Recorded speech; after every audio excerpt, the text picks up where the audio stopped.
हरे कृष्णा। मित्रों, कैसे हैं आप लोग। आज का प्रसंग है भगवान से क्या प्रार्थना करना चाहिए।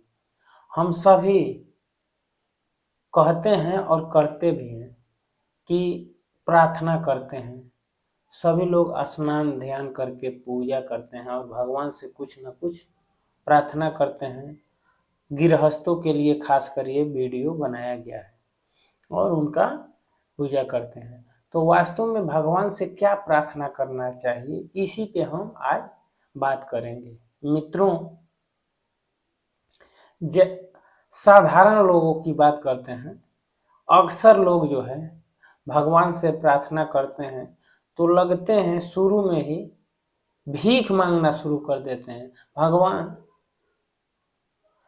मेरे पास पैसा नहीं है, मेरी पत्नी बीमार है, मेरे बच्चों का फीस नहीं जमा हो पा रहा है, पैसा ही नहीं है। यही लोग प्रार्थना करते हैं, सीधे सीधे भीख मांगना शुरू कर देते हैं। लेकिन क्या आप जानते हैं भगवान से क्या प्रार्थना करना चाहिए? वास्तव में क्या प्रार्थना करना चाहिए ये आप जानते हैं?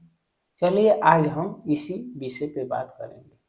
भक्तों, कभी भी भगवान से प्रार्थना करना चाहिए कि भगवान, जैसे कुंती का उदाहरण देते हैं। कुंती जब भगवान की स्तुति करती है तो भगवान को मना लेती है और एक एक उपकार भगवान का गिनाती है। कहती है कि भगवान, आपने हम पे इतना उपकार किया है, इतना उपकार किया है कि कोटि जन्मों जन्म लेने के बाद भी, और आंसू से समुद्र भर दूं रोते रोते, फिर भी आपके उपकार का बदला नहीं चुका सकते। ऐसा संभव नहीं है। कहती है कि लच्छा गृह में दुर्योधन ने ऐसा प्लानिंग किया था कि हम उस प्लानिंग से कभी बच ही नहीं पाते। वो मोम का घर बनवा दिया था और उसमें आग लगवा दिया था, लेकिन प्रभु ने, आपकी ही कृपा है, आपकी करुणा है कि हम उस लच्छागृह से बच गए। भगवान से प्रार्थना करती है, वो भी तो कुछ मांगती। हम जैसे शुरू कर देते हैं भीख मंगे जैसे।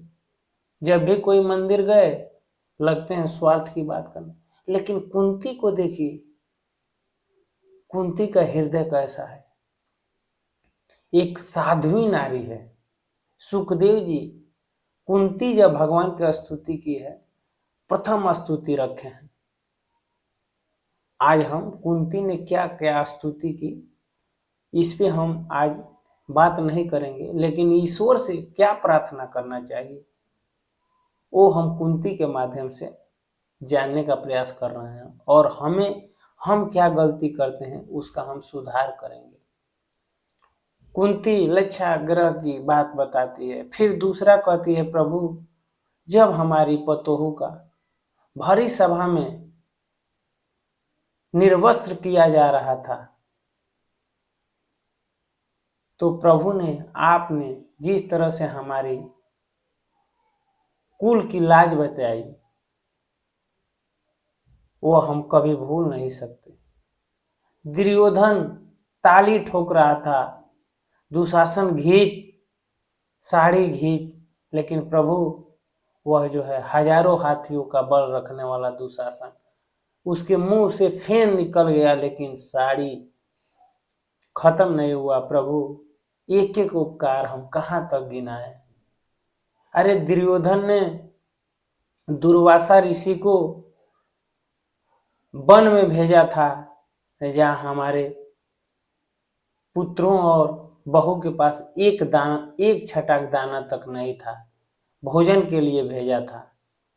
लेकिन प्रभु ने वहां भी आपने जाकर हम पे उपकार किया और दुर्वासा के क्रोध से हमें बचाया था।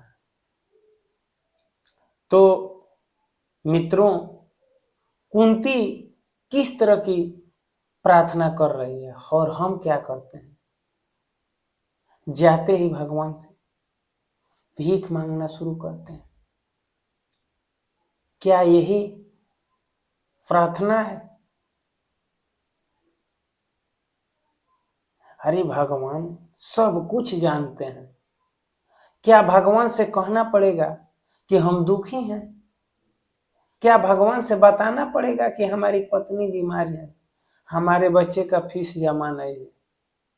अरे वो भगवान ही कैसा जिसे कहना पड़े कि हमें ये मजबूरियां हैं। भक्तों, ये तो गृहस्थ की बात हो रही है। भक्त जो है भगवान से कुछ नहीं मांगता है। भक्त की तो अपनी कोई इच्छा ही नहीं होती है। वो कहता है ईश्वर आपकी जो इच्छा। और भक्त जो है ईश्वर को खुश करने के लिए, जिसमें भगवान की खुशी हो, वो ऐसा कर्म करता है, वो ऐसा जो है कर्म करता है कि भगवान खुश हैं। और हम और आप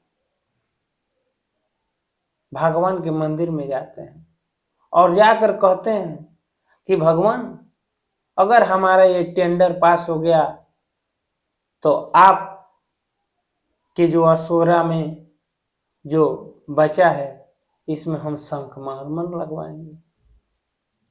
कितने बड़े घूसखोर हो गए हैं हम, बताइए।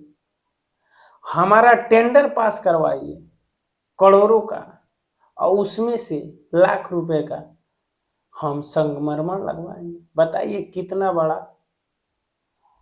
हम लोग बुद्धिमान बनते हैं। ईश्वर के सामने हम तुच्छ हैं, मूर्ख हैं और जो है चालाकी करते हैं। बताइए किसी से आप 2 करोड़ लीजिए और कहिए कि 2 करोड़ दीजिए तो 1 लाख का मैं आपको चाय पिलाऊंगा या मिठाई खिलाऊंगा। बताइए तो कोई तैयार होगा? यही काम हम भगवान से करते हैं कि हमारा टेंडर पास होगा तो भगवान मैं आपके मंदिर में घंटी लगवा दूंगा। अरे ये मूर्खता कब तक चलेगा? ईश्वर से क्या मांगना है, ईश्वर से क्या प्रार्थना करना है? अरे उनका एक एक उपकार अगर हम गिनाने लगे तो करोड़ों जन्मों में गिना नहीं सकते हैं। भगवान ने जो हम पे उपकार किया उनको लौटाना तो दूर की बात है, इतना बड़ा उपकार ईश्वर हर मनुष्य पे, हर जीव पे करता है जो गिनने से भी करोड़ों जन्म खत्म हो जाएंगे फिर भी गिना नहीं जा सकता। तो उपकार उनका जो है उसका हम बदला तो दे ही नहीं सकते, लौटा तो सकते ही नहीं जब गिन नहीं सकते हैं।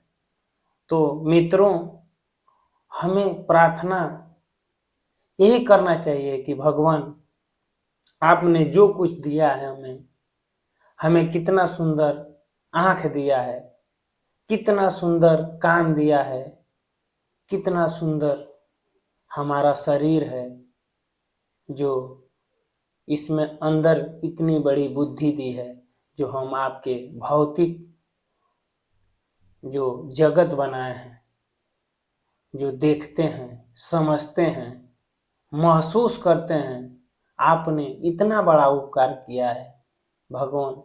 इसका जो है हम करोड़ों जन्म में इस उपकार को हम भर नहीं सकते।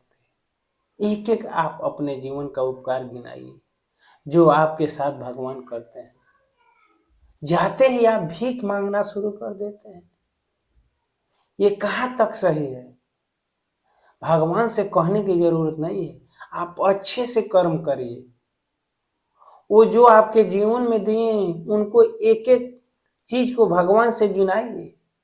उनसे आप चतुराई क्यों करते हैं? उनसे होशियारी क्यों करते हैं?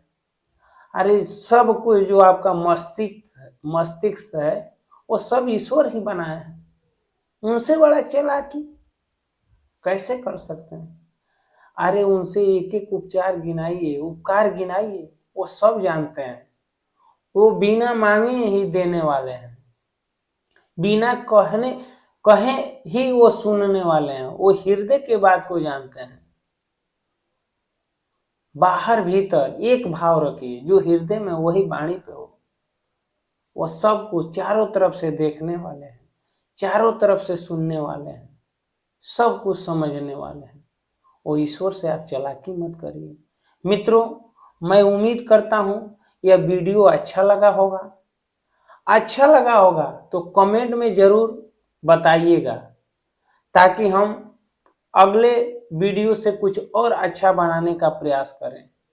आज इस वीडियो में बस इतना ही। अगले वीडियो में फिर मिलते हैं, तब तक के लिए हरे कृष्णा।